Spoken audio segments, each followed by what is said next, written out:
Hey folks, today we're diving deep into one of history's most infamous betrayals, Judas Iscariot. Was his betrayal of Jesus predestined? Let's explore this through a preterist lens. First, let's set the scene. The preterist viewpoint interprets biblical prophecies as events that have already happened. So, in this context, Judas's actions would be seen as part of a divine plan. Judas, one of Jesus' 12 apostles, is often painted as the ultimate traitor. But was his role necessary for the fulfillment of prophecy? Many believe he was simply a pawn in a grander scheme. The Gospels hint at Judas's betrayal being foretold. In John 13:27, Jesus says, "What you are about to do, do quickly." This moment suggests an inevitability, almost as if Judas was following a script.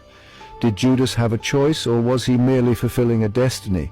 Some argue that Judas's acceptance of the 30 pieces of silver was the tipping point, yet it's crucial to understand the cultural and historical context. In the first century, the number 30 had significant symbolic value. It referenced the price of a slave in ancient law. By accepting this amount, Judas's actions were steeped in a deeper, almost poetic layer of meaning. Now let's consider the Last Supper. During this iconic meal, Jesus reveals that one of his disciples will betray him. Was this a moment of human foresight or a divine revelation? If Jesus knew, then Judas's betrayal was part of a predetermined plan. This raises a profound question. Did Judas have free will, or was he always meant to betray Jesus? From a preterist perspective, Judas's actions were a necessary part of the prophecy's fulfillment. The betrayal set in motion the events leading up to the crucifixion and resurrection. Without Judas, the narrative of salvation might have been incomplete. But what about Judas himself? Was he a villain or a tragic figure caught in the gears of destiny? Some texts, like the Gospel of Judas, portray him in a more sympathetic light. They suggest he was acting under Jesus' instruction, even though the mainstream Gospels depict him as the betrayer. This duality makes Judas an enigma.